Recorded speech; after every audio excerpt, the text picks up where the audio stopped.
At 78, Linda Ronstadt has finally spoken, after decades of silence, sidesteps, and subtle hints. What she just revealed about the Eagles is sending shockwaves through the music world. This isn't just music history, it's the kind of truth that makes you rethink everything you thought you knew about America's most iconic rock band. For years, whispers swirled. Stories half-told in backstage corners, cryptic liner notes, and knowing glances in interviews. But Linda, always the class act, stayed silent, until now. She opens up about the fragile beginnings of the Eagles, how they weren't just a band, but a family she helped form. Her home, her stage, her spotlight became their launchpad. And now, she's peeling back the curtain on egos, betrayals, and the brilliance that fueled their rise. I gave them their start, but I didn't expect what came next, she says. It's not bitterness, it's revelation. A behind-the-scenes look at how fame can forge legends, and fracture friendships. This is more than nostalgia. It's Linda rewriting the narrative, and finally taking her place at the center of the story she helped shape. To understand the weight of what she just revealed, we need to rewind to the early 70s. Linda Ronstadt, already a rising star in the country rock scene, was looking for a backing band. Not just any band, but one that could match her intensity, her precision, her hunger. She found them, four young, hungry, fiercely talented musicians, Glenn Frey, Don Henley, Bernie Leadon, and Randy Meisner. They were raw, restless, unproven. But Linda saw something in them. She hired them, trained them, molded them. On stage, she pushed them hard. Off stage, she taught them the craft, how to harmonize, how to arrange, how to survive the road. What began as backup became breakout. Chemistry sparked. Ideas flowed. Ambition grew. And in less than a year, the boys she brought on tour were gone. They didn't leave out of rebellion, they left to rise. From Linda's wings, they spread their own, and became the Eagles. She didn't just discover them. She incubated them.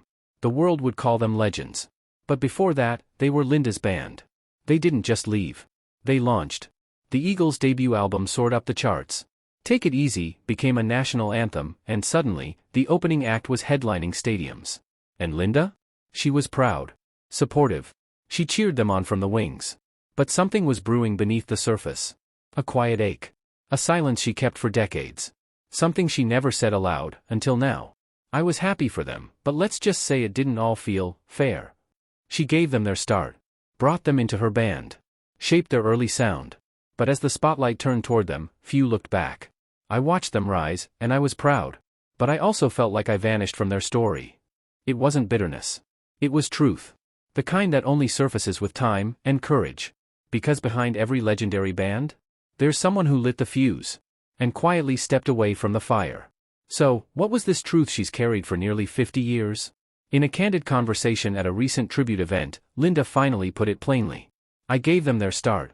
But once they were on top, they didn't look back. No thanks, no call, no collaboration, nothing. I wasn't expecting loyalty, but I didn't expect to be erased. For decades, fans assumed Linda Ronstadt and the Eagles shared a lasting bond. After all, she handpicked Glenn Frey and Don Henley as her backing band before they ever flew solo. But behind closed doors, it was radio silence. Fame changed everything. They went on to stadium tours and platinum records. She watched, proud, maybe, but distanced. They were my band before they were the Eagles. That history deserves to be remembered. She wasn't bitter. But she was forgotten. Not in the tabloids, but in the legacy. In the liner notes. In the stories they never told. Now, decades later, Linda isn't asking for credit. She's just reclaiming her chapter in their origin story, one that rock history nearly edited out. While the Eagles racked up platinum records, Linda carved her own legacy, solo Grammys, genre-defying albums, and a vocal range that still stuns. She wasn't just with the legends of the era, she was one. A powerhouse who could move from rock to opera to mariachi without missing a note. But in 2013, Parkinson's disease stole her ability to sing. One of the greatest voices of her generation, silenced. And yet, Linda Ronstadt's silence says more than most people's loudest screams. Her voice may have quieted, but her truth? It's finally being heard. In interviews, memoirs, and documentaries, she's speaking on her own terms, about the industry, the sexism she endured, and the emotional cost of fame. For decades, she let the music do the talking. Now, she's giving the world the rest of the story. Because even when the spotlight fades, legends still shine. Now, at 78, Linda Ronstadt is reclaiming her role in one of rock's most legendary origin stories. She doesn't want revenge. She doesn't need recognition. She just wants the truth to be part of the record, that before the eagle soared, they learned to fly in her shadow. It was Linda who brought Don Henley and Glenn Frey together. Linda who gave them a stage, a paycheck, a shot. "I didn't build the Eagles," she once said, "but I gave them the runway." For decades, her contribution was footnoted, if mentioned at all.